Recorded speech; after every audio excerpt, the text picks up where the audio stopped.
Okay, hi guys. So my name is Jordy. I'm your TA for SOCG 304 social networks. And I know some of you have some issues with the UC iNet install, especially those of you who are using MacBooks and don't have enough space for bootcamp. So this is kind of the alternative.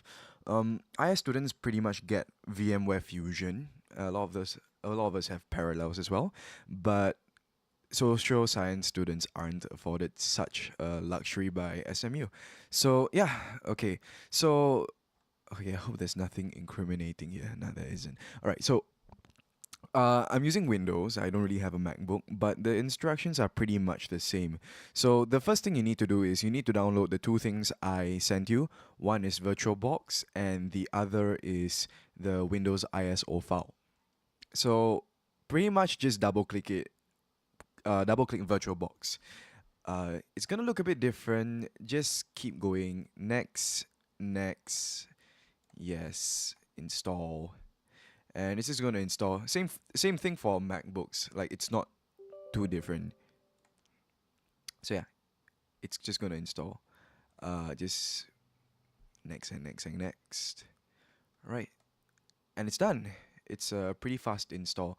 So you're gonna see this screen. Welcome to VirtualBox.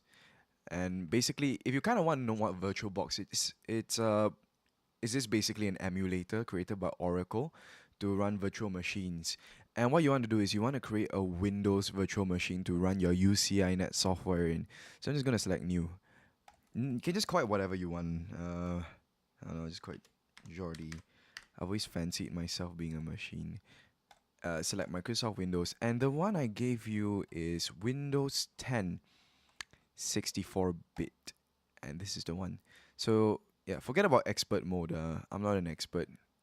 I'm not sure if any of you are, but next.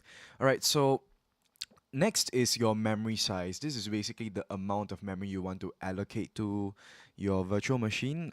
Depending on what model of MacBook you have, you can just go to like the top left and just check how much RAM or memory you have.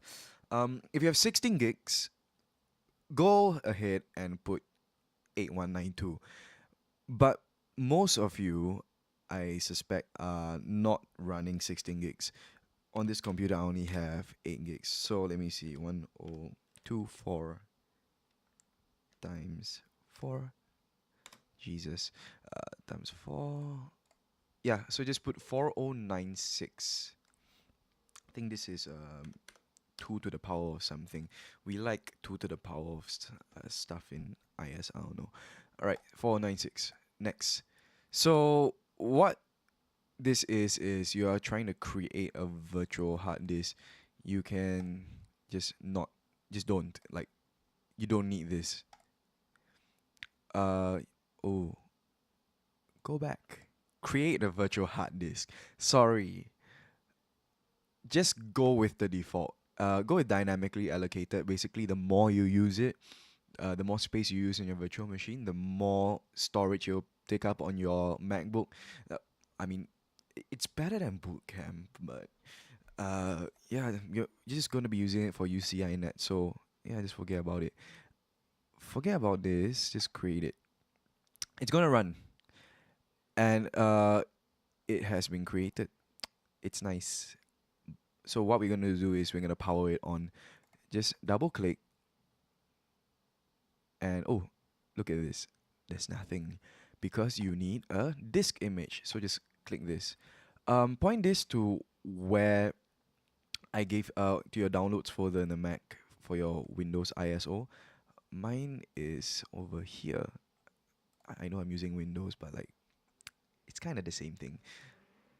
So just press start.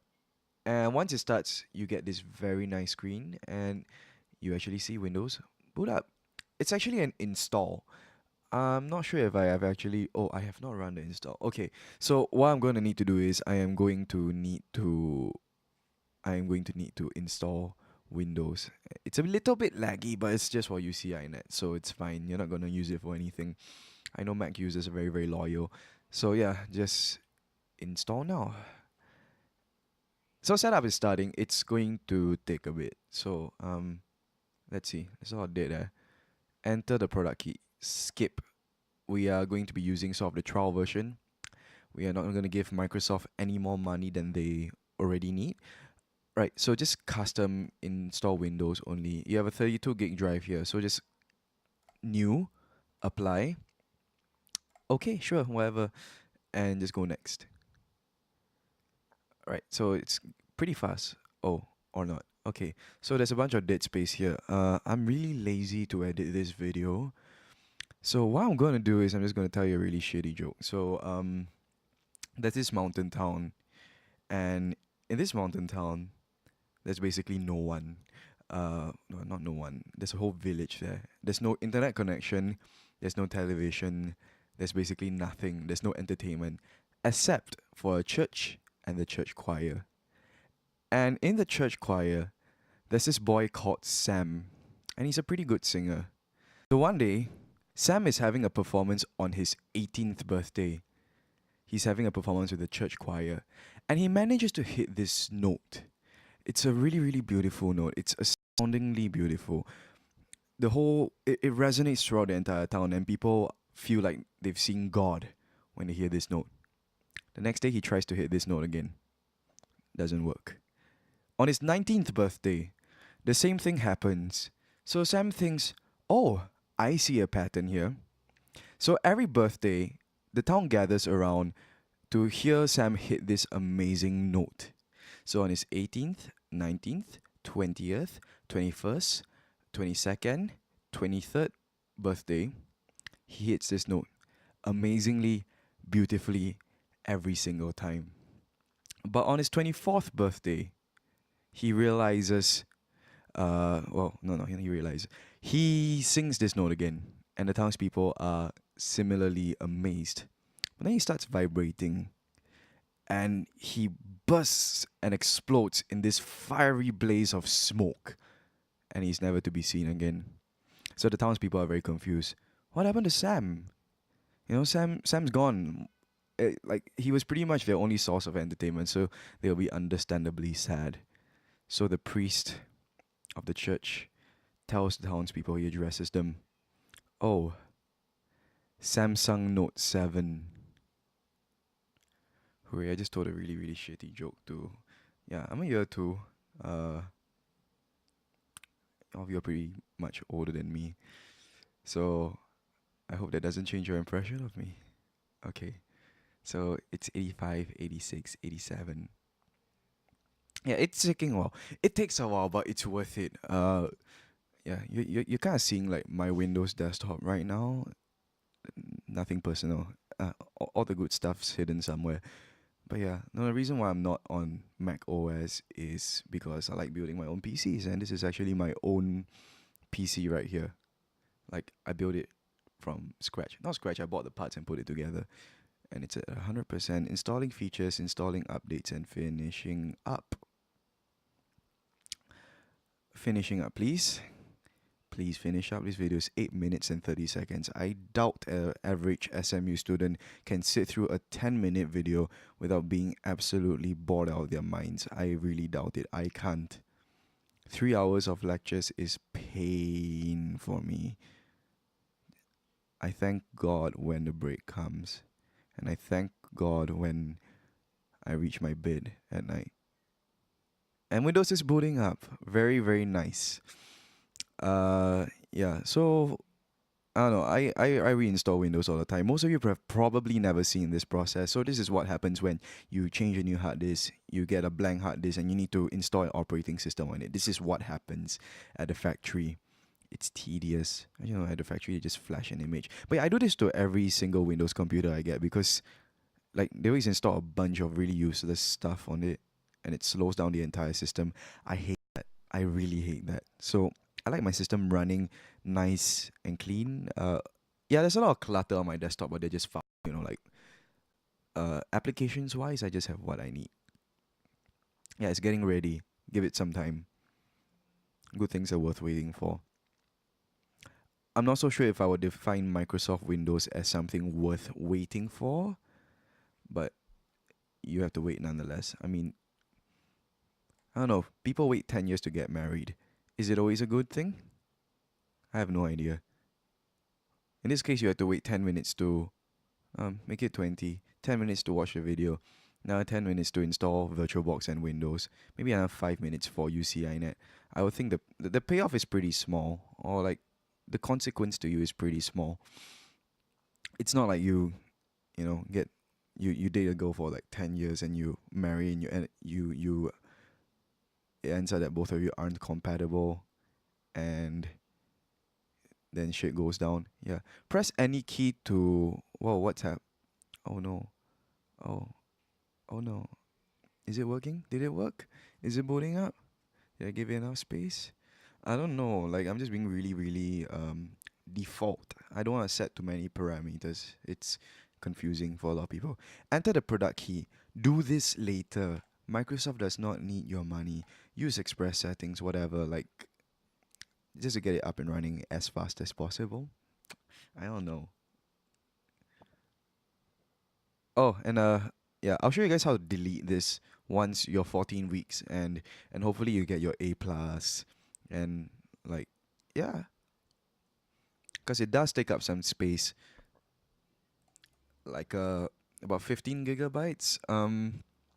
Yeah, this was 40, no 35 gigabytes free before. Now it's like 19. This is a solid state drive, a really really small one. I store all the good stuff in the big hard drive. I'm just talking a lot, aren't I? Yeah, I'm talking a lot. I'm talking of myself. I'm literally in my own room right now, alone and talking. Okay, that sounds lonely as well, but I'm pretty happy. I'm a pretty happy person, I suppose. Just a moment. What you say to people when you want to get away from them. Nah, okay, I won't emo out anymore. Hi, we're setting up things for you, setting things up for you. How nice of Microsoft. You know, back in the day, uh, when hard drives were still running on like IDE, it's still Windows 95, Windows XP, things weren't this easy. You know, computers barely had enough power to run their own systems or a calculator. Calculator is fine, but like, yeah. Um, and thanks to the modern marvel of technology, we are able to run a system within a system.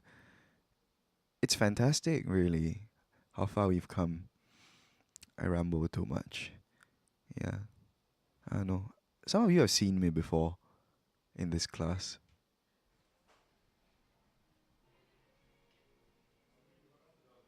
Okay, so who owns this PC? I own it.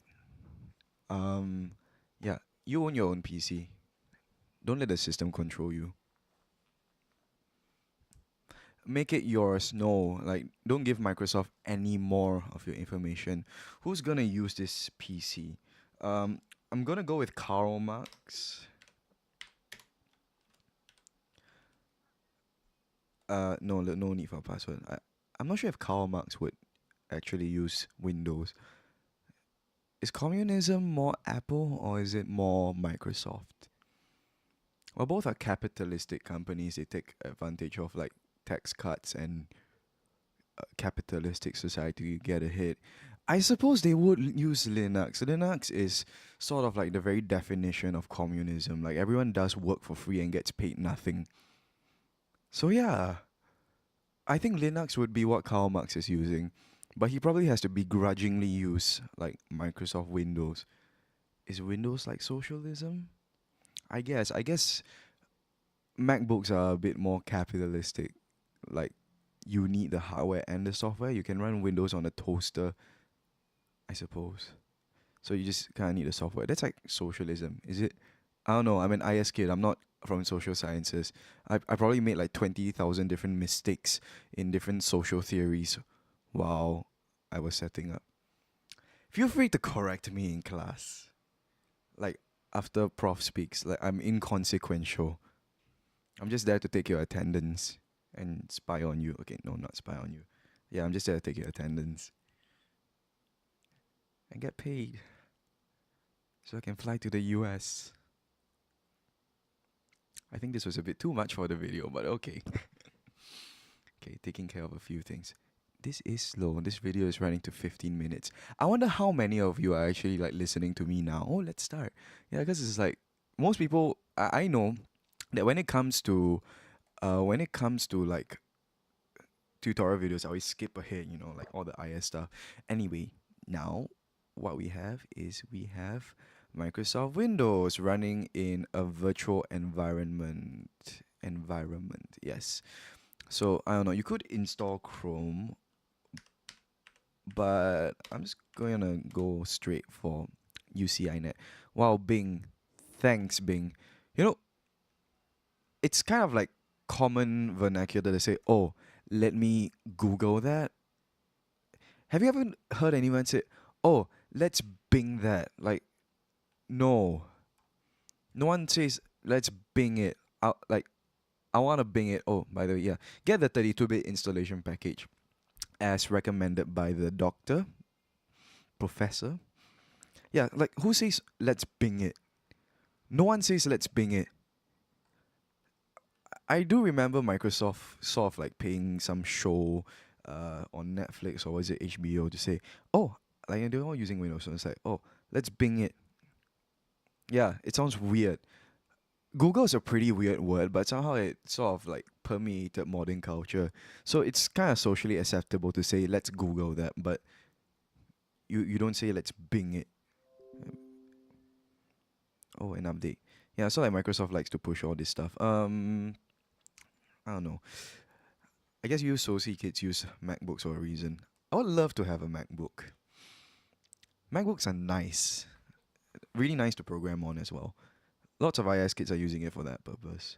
Like, don't think like IS kids are, oh, I'm gonna use a ThinkPad just because I hate Apple. No, no, no. Like MacBooks are great for programming. Yeah, they're just a bit on the pricey side. You know what I mean. And that's why a lot of you have like 128 and 256 GB SSDs, like the hard drive, because yeah, it's expensive. Like that's where Apple gets you. If you want to get like a 1 TB drive, ooh, that's gonna be expensive. Okay, run it. Uh, it often crashes. See, this is really nice. Like you release a piece of software and you say, oh, it often crashes.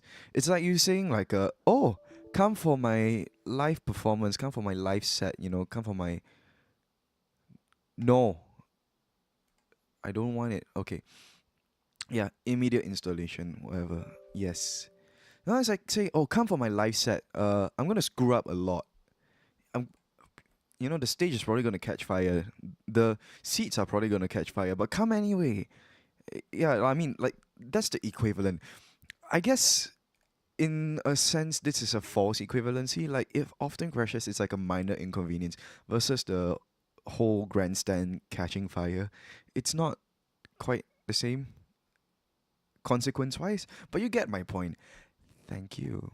Always say thank you to your system. And ta-da, it runs. It runs. Okay, I'm gonna end the video right here. This is Jordy. I hope this has been helpful, even though I'm running like Windows. It's the same steps, I swear. Like Virtualbox is the same steps. Don't get worried about it. My Telegram is at JNSAMUEL, at JN Samuel, which is a short form for my name, Jordy Nelson Samuel. All right, thank you. Install this before the next class, please. Thank you.